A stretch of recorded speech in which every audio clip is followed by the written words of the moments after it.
Now, the family just wasn't really a big fan of Eric's wife, but again, just because they did not like Kouri did not mean that she was somehow involved in her husband's death. So the investigation continued.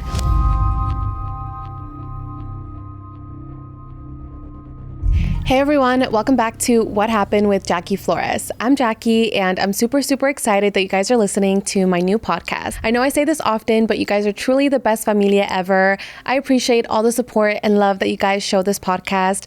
Every single day I look forward to working on the show and improving it, and I just can't wait to see how the podcast continues to grow. Now, today's case is wild. When I first heard about this, I couldn't believe that this was true. It's just honestly shocking. Today we're going to be talking about what happened to Eric Richins. This is a very highly requested case, and what's crazy about this is that Eric was betrayed by someone he loved, someone he trusted. There is just so much information to go over, so let's jump right in and let's talk about what happened to Eric Richins. Eric Eugene Richins was born on May 13, 1982 in Bountiful, Utah to his parents Jean and Linda Richins. Eric was the eldest in the family, and he had two younger sisters named Katie and Amy, who he absolutely loved, and he was very close to them. Eric came from a very large family that was very well known locally within the town, and a lot of Eric's family members were active in local politics, and they were also active in the Church of Jesus Christ of Latter-day Saints. Eric was very involved in the church, and he actually served a 2-year mission in Mexico City where he learned to speak Spanish fluently. His family was very well known that they kind of had like a legacy in the area, and his family says that because of this legacy, it shaped Eric's formative years, and this resulted in a lifetime of hard work, dedication, and fierce loyalty. Eric's family has owned a cattle ranch for over 100 years, and growing up, Eric helped out on it. He spent countless hours tending to horses and cows, hauling hay, and just doing other work. Now, growing up, Eric was a really good athlete. He really loved sports, and whether it was watching sports on TV or actually playing them, he just enjoyed being around it. On top of enjoying sports, he was also an outdoorsman and a dedicated hunter. He was a great archer and marksman, and he had multiple trophy animals from all around the world, including Africa, Mexico, Canada, and the US. Now, while Eric loved to have fun and be adventurous and wild, he was also studious, and he wanted to get a good education. So he got a degree in international studies with a minor in Spanish at the University of Utah. After graduating from college, he decided that he wanted to become an entrepreneur. So he decided to start a masonry business called C&E Stone Masonry with his business partner and close friend named Kouri Richins. In this masonry business, they would focus on intricate outdoor stonework, pavers, and tile work. If you take a look at the company's Instagram page, you can see all the work that they've done, and they've done some really beautiful work, and it seems like they mainly focused on high-end homes. I love these type of homes. I think they look super pretty. They look very rich and elegant. So, all the work that Eric and his partner did was really good. And Eric was really proud of this company that he built from scratch. Now, as for Eric's love life, he actually married a woman named Julie Jorgensen, but their marriage did not last long, and they ended up getting separated. They didn't have any children together or anything like that. And unfortunately, years after they separated, Julie actually passed away in a tragic car accident. Her car was stopped at a red light when a truck actually crashed into her, killing her. It's very tragic. And after his separation with Julie and her passing, Eric met a woman named Kouri in 2013 when she was working as a cashier at a local Home Depot that he frequently went to. So let's talk a little bit about who Kouri is. Kouri was born on April 20th, 1990, and she got her master's at Utah State University. A friend of Eric and Kouri named Linda came out and spoke about how the two met. Now, Linda was also working as a cashier along with Kouri at this Home Depot. So they were coworkers and they were friends.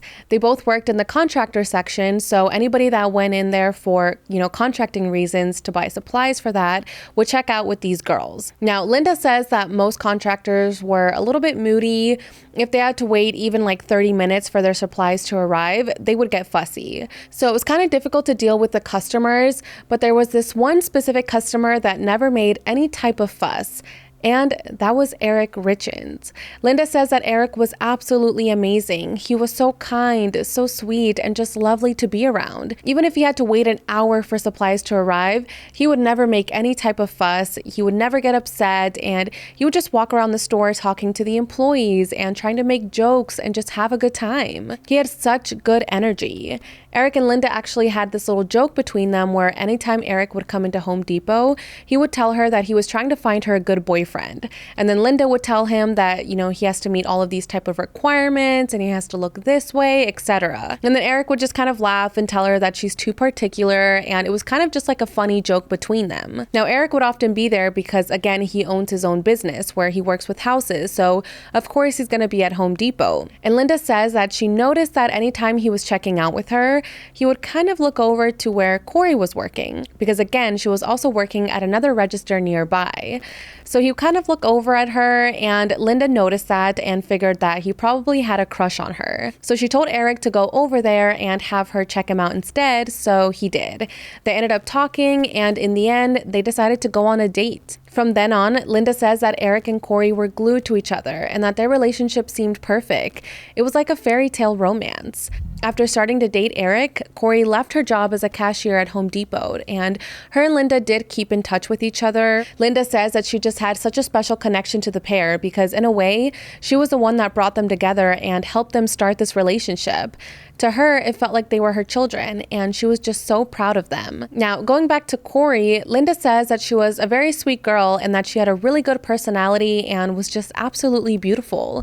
The majority of the guys at Home Depot thought that she was the it girl. She also added that Kouri was very smart and that she would often tell her to go stop working at Home Depot and go do something else with her life, go accomplish something more. And it seemed like Kouri did exactly that. She left Home Depot and she married Eric in June of 2013. Their wedding actually happened in the backyard of their home in Camas, a small mountain town about 40 miles east of Salt Lake, Utah in Summit County. After they got married, Kouri became a real estate agent and she often flipped homes. And she did very well for herself. The pair ended up having 3 boys together who are now ages 9, 7, and 5, and I'm not going to share their names just for their own privacy. Now, Eric's world revolved around his family. Everyone says that he was a wonderful husband and father. He was attentive, and he just wanted to give his 3 children and his wife the best life possible. He wanted to provide for them and make sure that they had the best opportunities to learn, grow, and just have fun. Again, he was also very athletic, and he was an assistant coach on all of his son's sports teams,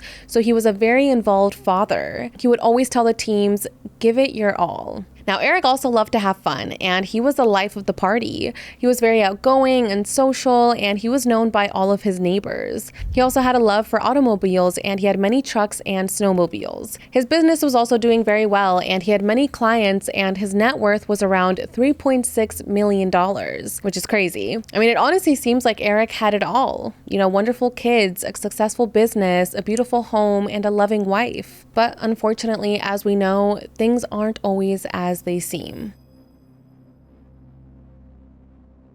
So let's talk about what happened on March 3rd, 2022. 33-year-old Kouri and 39-year-old Eric were celebrating the closing on a sale of a house that Kouri had just made. This was a very big sale, so the two of them were having fun, making drinks, and just enjoying this time together. This was all happening at around 9 p.m., and while Eric and Kouri were awake, all 3 of their sons were already sleeping in bed. At some point in the night, Eric went to the bedroom, so Kouri decided to make him a Moscow Mule, and she brought it up to him in bed. Eric drank it, he had a THC gummy, and then they both went to sleep. Not long after that, Kouri woke up because one of their sons was having a nightmare. She went to his room to comfort him and, put him back to sleep, but she ended up falling asleep in his bedroom. Then, at around 3 a.m., she woke up and went back to her room to continue to sleep. However, when she got back into bed, she found that Eric was cold to the touch and unresponsive. She grabbed her phone that had been charging on her bedside the whole night and she called 911 at around 3:20 in the morning. When the Summit County Sheriff's deputies and emergency medical workers arrived to the home, they found Eric on the floor at the end of the bed. Kouri told them that she had attempted to do CPR and the EMTs also attempted life-saving measures, but unfortunately, they were not able to revive him. On the morning of March 4th, Eric was officially declared dead.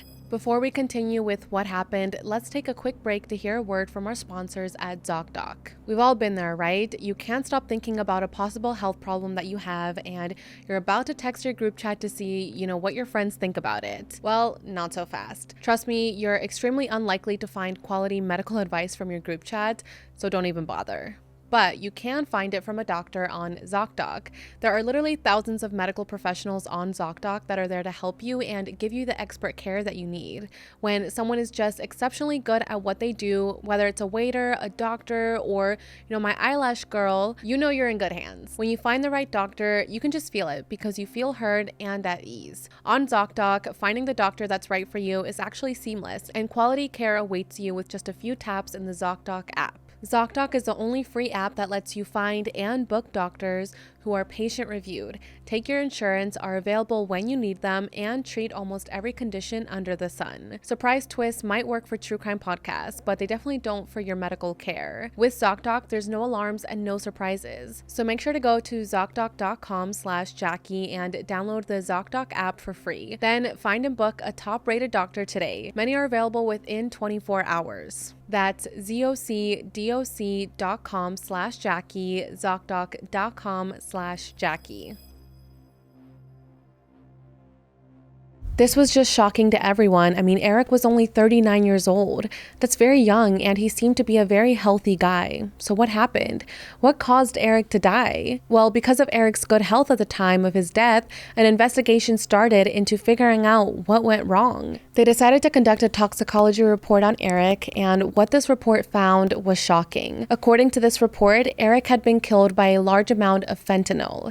In fact, the medical examiner stated that Eric had 5 times the lethal dosage of this drug in his system. It was also discovered that the fentanyl wasn't medical grade, but more likely something that you would get on the street. This was shocking because Eric had never had a history with hard drugs. Eric's friends and family claimed that this was unusual, and they immediately wondered if he had been poisoned because they couldn't believe that this was just an accidental overdose. After listening to the family's suspicions, police got a warrant for Eric and Kouri's home as well as for their phones and computers. During the investigation, it became clear that even though Eric was such a family man, his family did not get along with Kouri, his wife. Now, Eric's family had told him that he had to get a prenup before he married Kouri. When Eric had gotten married the first time with his first wife, they didn't insist that he get one. So it's hard to tell if they wanted one now with Kouri, due to his first divorce, or if this was personal. Like they knew that Kouri was out for his money or something like that. And for those who don't know, a prenup is a legal document that you sign that states what both people get in the case of a divorce. And it means that whatever assets or money one person or sometimes both had before their marriage stays theirs. So for example, if Eric already owned a house before he married Kouri, that house would stay with him and it wouldn't be divided in a divorce. But prenups can be negotiated, so they're not all the same. So on Eric and Kouri's wedding day, Eric's mother showed up with the prenup and she handed it to Kouri, and Kouri actually ended up signing it that same day. Now, the family just wasn't really a big fan of Eric's wife, but again, just because they did not like Kouri did not mean that she was somehow involved in her husband's death. So the investigation continued. On March 5th, 2022, just 2 days after Eric had died, Kouri had a group of friends come over to her home. Some people were calling it a large party where people were drinking and, having fun. Now, having a lot of friends around you after something like this isn't super uncommon. Maybe her friends just wanted to support her and, be there for her, and they didn't want her to be alone. However, I don't know if that's the case here, because apparently this party wasn't to help Kouri cope with the death of her husband. This party was to celebrate the closing of the $1 million mansion I mentioned earlier, which is odd. Why are you partying just 2 days after your husband died? But again, this is just what the news stations are reporting. I don't know if Kouri has come out and told police that it wasn't like a full-on party, that they were just having a gathering. Like I mentioned earlier, it's common after, a loved one passes away. So again, I don't know if this was a full-on party, because if it was a full-on party, it kind of just makes me question the friends as well. Like, why are you all partying after your best friend's husband just passed away. It's just a little bit weird. Now, somewhere along the night, according to Kouri, Eric's two sisters showed up to the home and they refused to leave and began threatening and verbally accosting Kouri. Kouri asked the sisters to leave and give her some time and space to grieve the passing of her husband. After that, Katie said to Kouri that Kouri did not own the home because it was Eric's family home and that she would ensure Kouri was kicked out of the house. This upset Kouri and she actually filed a complaint against them over this whole situation. The next day, on March 6, Kouri planned to have a locksmith come to the house to drill into Eric's safe that had between $125,000 and $165,000 in cash. Maybe she needed the money to help pay for the funeral or, something like that. We're not sure why she needed this money, but she was determined to open up that safe. However, that's when Eric's sister, Katie, chimed in and said that Kouri did not have the authority to open the safe because she was the trustee, not Kouri. Now, the news reports aren't too specific about this, how Katie found out that Kouri was going to open the safe. Maybe she just stopped by at the house, and when she stopped by, she saw Kouri, getting ready to do this. I'm not sure. But when Katie told Kouri about this, allegedly, Kouri punched Katie in the face and in the neck. I feel like that's a very big reaction. I'm sure Kouri assumed that she was a trustee for her husband, so finding out that she wasn't and that her sister-in-law was probably very shocking to her. But did she really need to punch her in the face? Deputies responded to the scene and they called Eric's estate lawyer. This is when a lot of other details came to light about Eric's finances. So let's talk about these details because it's a lot to take in. Eric had recently changed his will and his life insurance to make his sister Katie and his business partner Kouri Wright his beneficiaries in the event of his death. When I read that, I was kind of thinking to myself, why would Kouri be the new beneficiary? Well, according to Eric's family attorney, Greg, he says that this is a pretty common practice that business partners do. When two people go into business together, they often get mutual life insurance policies on each other. That way, if one of the partners dies, you can get the funds to buy the other party out. So I guess it's a pretty common thing. So instead of his wife, Kouri, being the beneficiary to his will and to his life insurance, his sister and business partner were. On January 1st, 2022, Kouri allegedly logged into Eric's life insurance policy without authorization and changed the beneficiary for Eric's $2 million policy to herself. Again, Eric actually shared this plan with his business partner, Cody. So Cody was actually notified about this change by the insurance company, and he let Eric know about this change. After this, they both changed it back and they removed Kouri from the policy. However, they never confronted her about this or told her that they changed it back. So she was actually completely unaware of this. She was still living her life thinking that she was the sole beneficiary to Eric's life insurance policy, but that was not the case. So, unknown to Kouri, Eric had transferred the family home, all personal property, and his interest in the masonry business he ran with his friend and partner Cody into a trust called Eric Richins Living Trust in 2020. And then he placed it in the sole control of his sister Katie for the primary benefits of his 3 minor children. So, after learning all of this new information after her husband's death, it was a huge shock to Kouri. She just didn't expect this. She was left with nothing after her husband's death, and it surprised her because in the prenup, it stated that if Eric died during their marriage, she would get everything, including a $2.5 million stake in his business. But now she had nothing. So Eric's sister, Katie, claimed ownership of Eric and Kouri's home as part of his trust. Kouri tried to fight that, and she argued against it, saying that she was the rightful owner of the home. According to Kouri, they both helped pay for the down payment of the house, and they also both contributed to the mortgage.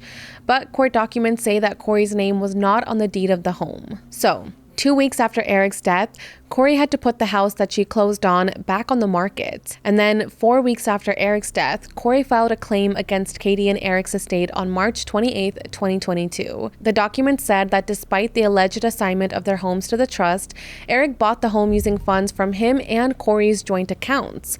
Eric allegedly assigned the property to the trust without Kouri's knowledge. Katie countersued Kouri and she asked the court to dismiss Kouri's claim, and she wasn't countersuing her for money, but instead she just asked that Kouri pay the trust attorney fees and costs. In her answer filed last June, Katie points to the suspicious circumstances of her brother's death and the fact that police were investigating it as a possible murder. So it honestly seems like Eric's family thought or was implying that Kouri had some part in Eric's death. Aside from the estate dispute with Eric's sister, there was no concrete evidence tying Kouri to the crime. So during this time, Kouri put her all into raising her 3 children. To help her kids grieve the loss of their dad, she actually started writing a picture book called Are You With Me?, which is a children's book about processing the death of a loved one. According to its description on Amazon, the book was written to create peace and comfort for children who have just lost a loved one. It's to reassure children that although your loved one is not present,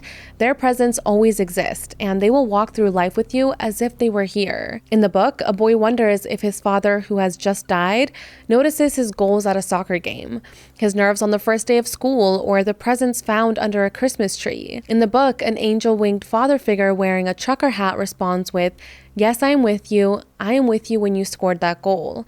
I am with you when you walked the halls. I am here and we're together." In the book, it also says, "Dedicated to my amazing husband and a wonderful father." Kouri wanted the book to bring peace to herself and to her kids and many other families who had gone through something similar. And this book became pretty successful. It was published on March 5th, 2023, just days after the 1-year anniversary of Eric's death. It was very successful, so much so that Kouri actually went to do a couple of interviews on TV and on the radio to talk about the book. Kouri told the media that she decided to write it after her husband unexpectedly died last year, leaving her widowed and raising 3 boys all on her own. She said she looked for materials for children on grieving loved ones and found few resources, so she decided to create her own. And she actually planned to write a couple of sequels. She actually went on a segment called Good Things Utah, and on the segment, Kouri said for children grieving was about making sure that their spirit is always alive in your home. It's, explaining to my kids, just because he's not present here with us physically doesn't mean his presence isn't here with us. And as she was talking about this, the anchors on the show were commending her for being such an amazing and strong mother. In that interview, she said, quote, "I just watched the struggle that my kids were going through. Nights are the hardest, it seems, for everybody when you're dealing with anything, but I just wanted some story to read to my kids at night. I couldn't find anything that really suited them or helped them find comfort and peace." And so she wrote it herself. Now, this would be a heartwarming ending to the story, but a month after this interview, some disturbing details started to emerge in the investigation of Eric's death. Investigators started to find disparities in Kouri's account of the night. Now, Kouri had said that she performed CPR on Eric, but that seemed unlikely to fire and EMS first responders with how much blood was coming from the victim's mouth. When the first responders were administering life-saving measures to Eric, they asked where Eric's medications were, and Kouri said that she didn't know. She actually blamed the maid for putting them in random places. I wasn't able to find details on this, but I wonder, what medication was he on? So remember earlier I mentioned that Kouri's phone was in her bedroom charging the entire night? Well, that's what she told detectives. But when they later investigated her phone records and activity, it was discovered that her phone had been locked and unlocked multiple times between the time she said she had gone to her son's bedroom and the 911 call. She also had sent messages and received text messages during that time, but those messages were later deleted. This is what the court documents say, but to me it's like, why does she need to delete messages after her husband's death? Like, what was she hiding? It was also revealed that on March 3rd, 2022, just hours before Eric died, Kouri had a lengthy telephone call with the IRS, and she actually talked to a moneylender. So it kind of makes you wonder, what were these conversations about? Now, on top of all of those discrepancies in Kouri's story, according to Eric's family, he was thinking of divorcing Kouri. He had actually met with a lawyer in 2020, but he never filed or moved forward with anything after that. So it seems like things were not well in the marriage at all. Also, family and friends had come forward, and they told investigators some disturbing details about Kouri's behavior towards Eric over the years. According to Amy, Eric's younger sister, Eric and his wife went to Greece a few years ago. During this trip, Kouri gave Eric a drink, and soon after that, Eric became violently ill. He called Amy saying that he believed that Kouri had tried to kill him. A month before his death on February 14th, 2022, literally Valentine's Day, Kouri had left a sandwich on the seat of Eric's truck with a love note. After eating it, Eric immediately broke into hives and he couldn't breathe. Now, breaking into hives can be a side effect of exposure to fentanyl. Fortunately, he was able to use his son's EpiPen as well as Benadryl just before passing out for several hours. After Eric woke up, he actually called his business partner and told him that he thought Kouri was trying to kill him. Now, apparently, Eric said to his family members that if he died, his wife would be responsible. jail. I'm just a little confused by this. I wonder if anyone in the family confronted Kouri about these allegations. Why didn't Cody say anything to police or to Kouri herself? If my friend came to me and said that they thought his wife was trying to kill him, I feel like I would have done something about it. But again, I'm not trying to judge because I'm not in that situation, but it is just shocking because, Kouri had tried to poison him before and she wasn't behind bars for it. At the same time, I just want to emphasize that this is all hearsay, so we don't know how factual any of this is, and it is just a little bit confusing because Eric never went to the hospital for this. He never went to the doctor about this, so it's just a lot. Now, according to the Daily Mail, they somehow got a hold of Eric's will, and they said that in the will, he included written instructions of what to do in the case of his disappearance or abduction, which, if that's true, is crazy, shocking, and just insane. Now, after all of this, a lot of people might be wondering, why did Eric stay in the marriage? Why would he stay with someone who was trying to change his will, trying to change his life insurance, and trying to poison him? Well, it's because of their 3 sons. According to the family attorney, Eric always wanted his children to have a nuclear household, and he wanted his children to be happy with 2 parents, and he wanted to show them what a happy marriage would look like. But I'm sure deep down, he also still loved Kouri despite of all of the things that she had done to him. Also, remember how Kouri said that her and Eric were celebrating her closing on a house? Well, apparently Eric and Kouri had been arguing about a 22,000 square foot partially completed mansion that she wanted to buy for $2 million so that she could flip it. Now, Eric's family told police that Eric was going to tell Kouri that she could not buy this house. But at this point, the authorities still did not have enough evidence against Kouri. Eric's family just saying these things didn't really prove anything because there was no evidence Kouri had done something those other times. Again, because Eric didn't go to the hospital, so there was no record that any of these poisonings had actually happened. There were also no calls to the police made about these poisonings. So Kouri just continued her tour promoting her book. And all throughout this time, she had custody of her 3 boys. But in May 2023, 2 months after Kouri's TV interview to promote her book, investigators finally made a breakthrough. The investigators searched Kouri's phone and they found several communications with an acquaintance of hers named CL. According to court documents, CL has faced multiple drug charges in the past. When investigators reached out to CL, they told investigators that between December of 2021 and February of 2022, Kouri had actually reached out to them, seeking help getting prescription pain medication for an investor who had a back injury. She purchased hydrocodone pills from him. CL dropped the drugs off at a house that Kouri was selling in Midway, Utah, and Kouri had left the cash there for him to take. So they never actually saw each other. Now, 2 weeks after her first purchase, Kouri contacted CL again, asking for something stronger. Kouri asked for some of the Michael Jackson stuff, specifying that she was looking for fentanyl. On February 11th, CL sold her 15 to 30 fentanyl pills for $900, according to the court documents. Just a few days after she bought the pills was February 14th, 2022, the day when Eric had a near-death reaction to the sandwich that Kouri had left him. 2 weeks after that, Kouri had purchased another $900 worth of fentanyl from CL. And then 6 days later, Eric was found dead of a fentanyl overdose.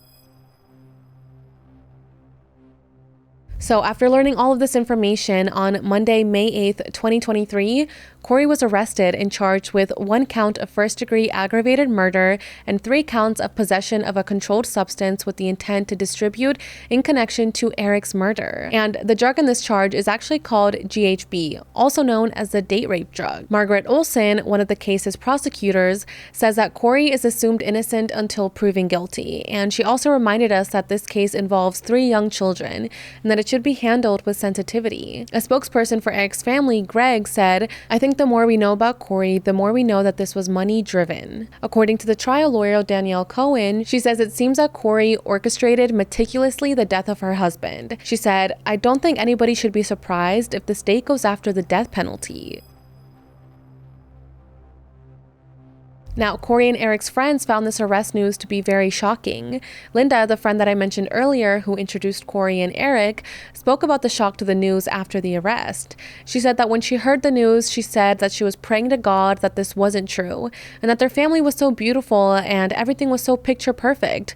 But after hearing the news and the allegations, she says, "I guess it wasn't." Linda said that when she first heard the news that Eric died, before any of this new information or Kouri's arrest had come out, she was heartbroken heartbroken. Kouri had told her that Eric died of a brain aneurysm, and Linda was just so surprised and devastated, but she never questioned it or suspected any type of foul play. She thought, well, it is what it is. Poor Eric. She even thought about buying Kouri's book to support her, and she says that now looking back at it, she finds this deeply disturbing. Like, it makes her sick to her stomach to think about how Kouri allegedly murdered her husband and then wrote a book about how to deal with the grief.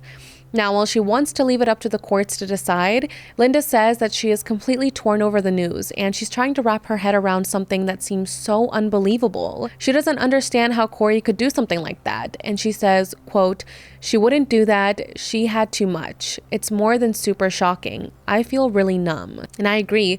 Kouri had everything. She had a wonderful, loving, and hardworking husband, someone who wanted to provide for his family and just give them the best life possible. He was an absolutely amazing father and had 3 wonderful children together. She had a good life, so why did she do this?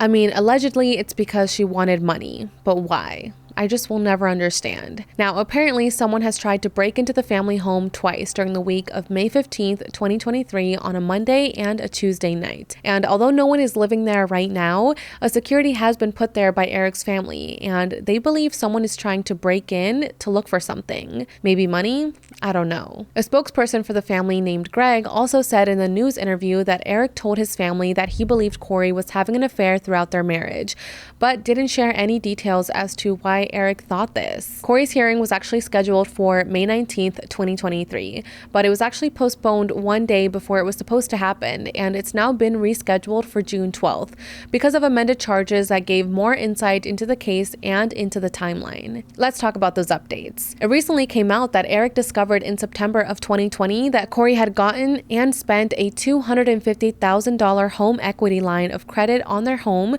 and had taken $100,000 from his bank account, as well as spent $30,000 on Eric's credit cards. Also, allegedly, Kouri was in charge of paying Eric's taxes, and apparently she didn't pay them. Now, Eric allegedly confronted her about this, and she agreed to pay him back. So a month after this, Eric consulted with a divorce lawyer and an estate planning lawyer in October of 2020. And after this is when he started the trust. But between then and his death, he never made any other moves towards actually divorcing her. His family claims he was going to tell her about wanting a divorce, but I don't know if there's any physical proof of that that's been made public. Now, also between 2015 and 2017, Kouri took out 4 life insurance policies on Eric that were just shy of $2 million. And Eric must have not known about any of this because he didn't disclose them to the trust. Then in late January 2022, Kouri applied for a new $100,000 life insurance policy on Eric, which was issued on February 4th, 2022, just 1 month before his death. Apparently, before March 1st, 2022, Kouri owed $189,000 in taxes, and a hard money lender almost $2 million.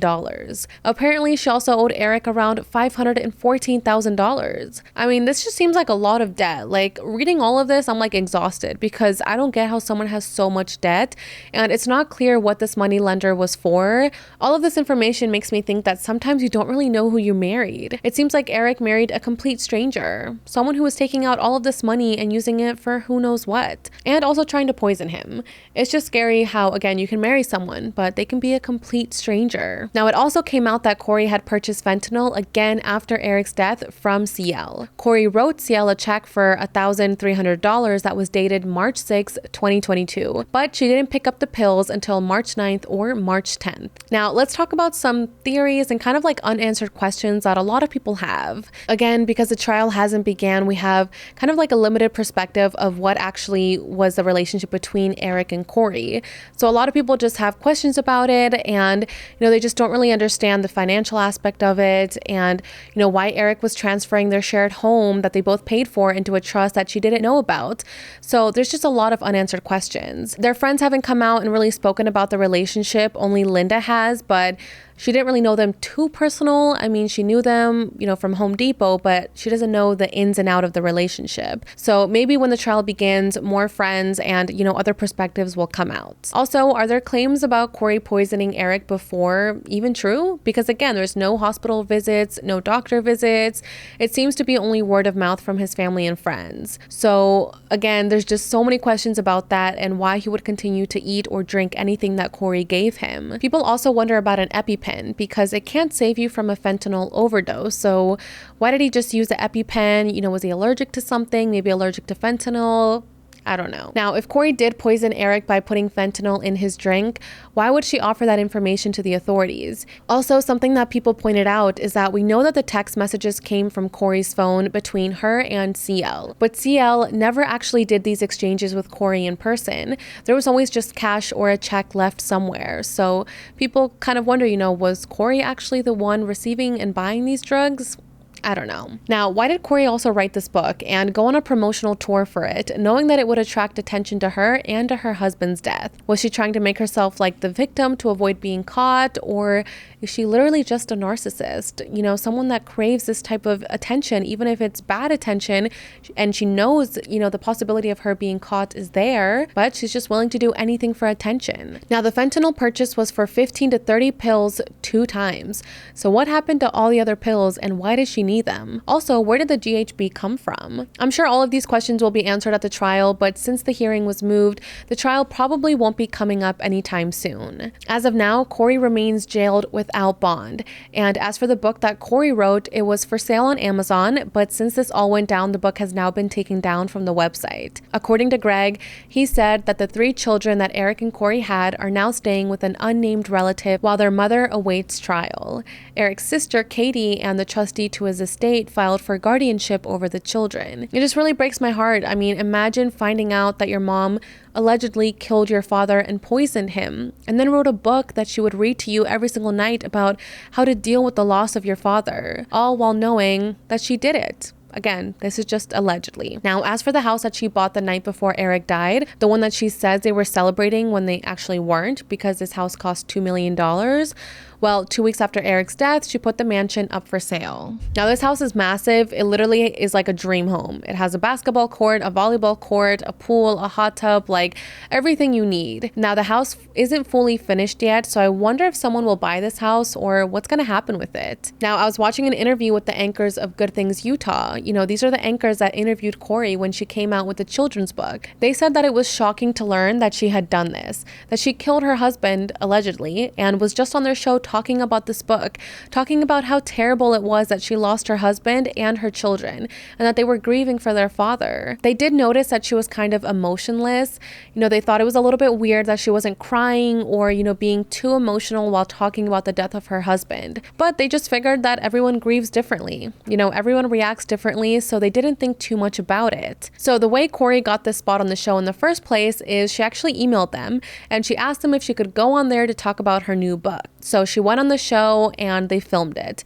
Everything was great. Now, the night after the show premiered, the anchors say that they received an email saying, she killed her husband, right? This was an anonymous email, and at first the anchors just thought that this was crazy. They get a lot of crazy emails, so they didn't really think much about it. But then a few days later, one of the anchors received a message on their Facebook page, and this person said, "You need to investigate her. She's actually a suspect in her husband's death," referring to Kouri. So they started digging into it, and that's when the story broke publicly. That's when all the news stations started talking about it, so it was just a lot for them to take in. And I wonder who sent that anonymous email.